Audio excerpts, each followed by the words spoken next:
Assalamualaikum warahmatullahi wabarakatuh. Bertemu lagi di channel Muhammad Subhan. Kita masih mengobrolkan tentang taman bacaan masyarakat ya. Ada beberapa teman yang sudah mendirikan taman bacaan masyarakat, tapi juga masih bingung mau berbuat apa di taman bacaan itu. Apakah sekedar baca-baca buku saja untuk programnya? Tentu saja tidak. Buku adalah salah satu penguatan di taman bacaan masyarakat, tapi tentu banyak program-program lain yang bisa kawan-kawan lakukan ketika sudah mendirikan sebuah taman bacaan masyarakat. Nah, pada video ini saya akan share kepada teman-teman yang sudah mendirikan taman bacaan masyarakat untuk menyusun program-program kreatif yang tentu saja program-program itu bisa disesuaikan dengan kondisi masyarakat setempat. Karena kalau tidak bisa membaca kondisi masyarakat di sekitar taman baca itu, nanti programnya tidak akan tepat, tidak nyambung gitu ya. Nah, kondisi masyarakat penting diperhatikan sehingga program Taman Bacaan Masyarakat teman-teman bisa berjalan. Tentu banyak sekali program-program yang bisa kawan-kawan buat di kantong literasi yang kawan-kawan dirikan. Nah, yang pertama barangkali bisa membuat kelas-kelas ya. Apa itu kelas-kelasnya? Mulai dari kelas menulis kreatif barangkali, ya menulis puisi, menulis pantun, menulis cerpen, atau bahkan novel untuk anak-anak usia SMP atau SMA yang ada di sekitar. Karena hari ini mengajak anak-anak ke taman bacaan masyarakat itu sangat rumit ya, sangat susah. Kenapa? Karena anak-anak kita hari ini mereka cenderung berkutat dengan gawai, dengan gadget, dengan handphone. Nah, menarik minat mereka ke taman bacaan itu tidak mudah. Tentu harus ada kiat-kiatnya. Kalau kelasnya menarik maka mereka akan mau meninggalkan handphone untuk datang ke taman bacaan masyarakat. Untuk anak SD bisa untuk pelatihan membuat pantun, menulis puisi, dan lain sebagainya. Nah, bisa juga kawan-kawan membuat klub baca. Ya, klub baca barangkali bisa untuk anak-anak SMA atau mahasiswa, tidak usah banyak, tidak perlu terlalu banyak, barangkali 5 sampai 10 orang saja, tapi klub baca itu konsisten diadakan minimal seminggu sekali. Ada satu buku yang dibahas atau satu tulisan, bisa cerpen, puisi yang dibahas pada pertemuan itu lalu dibincangkan ya. Ditemukan dari temuan-temuan bacaan pembacaan dari anggota klub bacanya, kritik dan sarannya terhadap karya itu. Klub baca, kemudian pelatihan menulis bisa juga ya yang tadi sudah disebutkan, kemudian kelas bahasa Inggris seperti ruang baca rimba bulan Padang Panjang dan beberapa taman bacaan masyarakat lainnya mereka membuat kelas bahasa Inggris. Kalau di ruang baca rimba bulan, kelas bahasa Inggrisnya setiap hari Jumat sore untuk anak-anak sekolah usia sekolah dasar SD ya. Nah, bisa juga diskusi-diskusi tematik terkait dengan tema-tema tertentu, semacam diskusi inspirasi. Ruang baca rimba bulan Padang Panjang juga rutin mengadakan diskusi-diskusi tematik. Terutama sebelum pandemi dulu, itu hampir setiap pekan kita mengadakan diskusi-diskusi tematik, mengundang berbagai macam pakar di bidangnya. Bahkan sekarang pun kita tetap mengadakan kegiatan-kegiatan diskusi tematik, sehingga dari diskusi-diskusi itu muncul inspirasi, motivasi, semangat untuk maju lebih baik ke depan. Ya. Nah, kemudian bisa juga kursus komputer. Nah, kursus komputer.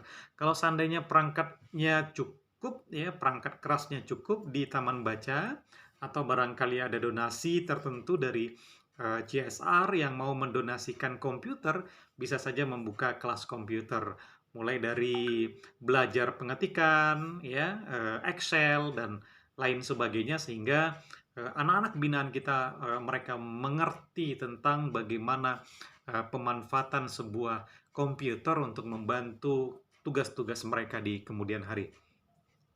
Nah, bisa juga di taman baca ada pelatihan mendongeng misalnya, storytelling, jadi MC ya, Master of Ceremony, bagaimana mereka bisa terlatih vokalnya dengan baik, lalu di mana-mana mereka bisa tampil storytelling, menjadi MC, menjadi moderator, dan di taman baca itulah pelatihannya dibuat secara rutin. Bisa saja seminggu sekali, 2 minggu sekali, tidak apa-apa, asalkan program pelatihan storytellingnya tetap berjalan dengan rutin, ya. Nah, bisa juga melakukan kegiatan-kegiatan membuat kerajinan tangan, misalnya, ya, membuat pernak-pernik, menyulam, atau membordir, keterampilan-keterampilan lain yang bisa menghasilkan sesuatu di taman bacaan masyarakat. Nah, konsep perpustakaan modern hari ini, bagaimana sebuah perpustakaan bisa bertransformasi menjadi kantong kesejahteraan bagi pengelola perpustakaan, juga bagi masyarakat sekitar yang dibina. Misalkan kalau seandainya di taman bacaan itu ada pelatihan menjahit, lalu produk jahitannya dijual dan hasil jualannya bisa dibawa kembali ke perpustakaan taman baca atau dibagi hasilnya untuk para pekerja, maka di situ titik kesejahteraannya. Atau taman bacanya bisa membuat produk-produk lainnya, misalnya membuat kolam ternak lele, ternak itik, atau ternak kambing dan lain sebagainya, mengajak masyarakat tani di sekitarnya untuk beternak, bertani. Wah, itu luar biasa. Bisa menghasilkan secara finansial dan pemberdayaan masyarakatnya bisa lebih luas, ya. Nah, jadi banyak sekali program-program kreatif bisa dilakukan. Nah, bisa juga pertunjukan-pertunjukan budaya. Misalnya pertunjukan seni, musik, tari dilatih di taman budaya, bermain alat-alat musik tradisi. Kalau di Minang latihan bermain musik talempong misalnya, atau saluang, bansi, seruling dan lain sebagainya, gitar, ya, piano dan lain sebagainya. Yang semua itu tentu saja akan memberikan dampak bagi peserta didik di taman bacaan itu. Nah, nanti ketika ada kunjungan-kunjungan, tamu-tamu, anak-anak di binaan kita, mereka bisa tampil mempertunjukkan tari yang mereka dapatkan ilmunya di taman baca, mempertunjukkan kemampuan mereka bermain musik dan lain sebagainya. Atau mau latihan randai misalnya, silat, dan seni-seni tradisi lainnya yang tentu saja semua membutuhkan proses pelatihan yang berkelanjutan, panjang, ya. Nah, di taman baca, kalau seandainya anak-anak ingin kegiatan-kegiatan lain, ya bisa juga barangkali diajak ibu-ibunya, kakak-kakaknya yang perempuan membuat program latihan memasak di taman bacaan itu. Ya, boleh saja bikin kue misalnya, atau membuat produk-produk kuliner lainnya yang bisa dijual, membuat racikan-racikan kopi, ya, menu-menu makanan lainnya, yang semua itu tentu saja bisa berefek ekonomi di kemudian hari ketika ilmu itu diterapkan menjadi literasi terapan, ya. Nah, kemudian program lain bisa juga mengajak orang tua, ya, orang tua anak untuk ikut mendampingi anak-anak mereka, ya, walaupun tentu ini sedikit sulit, ya, karena mengajak orang tua tidak tidak mudah karena punya kesibukan lain sebagainya, tapi kalau dikomunikasikan dengan baik, barangkali orang tua pun bisa ikut bersama-sama mendorong interaksi keluarga untuk meningkatkan minat baca di taman pustaka. Barangkali kita bisa mengarahkan keluarga di sekitar taman baca, kita punya perpustakaan-perpustakaan mini di keluarganya. Kalau buku-bukunya kurang dari perpustakaan kita yang barangkali sudah surplus buku, banyak bantuan buku, kita bisa membuat perpustakaan bergulir untuk warga sekitar yang mereka punya minat baca yang tinggi. Atau ke kantong-kantong literasi lainnya bisa kita gulirkan buku-buku itu sehingga pemanfaatannya bisa lebih luas, ya. Nah, kemudian juga bisa program lingkungan, misalnya pelestarian lingkungan, penanaman pohon, pembersihan lingkungan, pelatihan daur ulang sampah dan lain sebagainya, yang semua itu berbasis lingkungan. Nah, bayangkan hari ini bumi panas luar biasa. Kenapa? Karena pohon-pohon itu banyak ditebang. Di sepanjang jalan saja pohon-pohon semakin minim. Belum lagi pemukiman-pemukiman yang sudah semakin padat, efek rumah kaca yang membuat suhu udara menjadi panas. Maka dari taman bacaan perlu gerakan penanaman pohon. Bayangkan kalau seandainya satu anak mau mendonasikan pohon, pohon apa saja, atau kita bisa membangun gerakan bersama menanam pohon dengan pelibatan masyarakat yang lebih luas, mengajak kolaborasi dengan pemerintah, maka efek dan dampaknya akan luas untuk penghijauan di sebuah kampung, desa, kota yang tentu saja semua itu membutuhkan gerakan yang kolaboratif dan partisipatif. Sangat indah kalau seandainya daerah kita, kota kita rindang teduh karena banyaknya pohon ya, karena pohon akan memberikan manfaat juga bagi makhluk-makhluk lain, burung dan lain sebagainya yang mereka berdatangan memberi warna bagi kehidupan di muka bumi ini.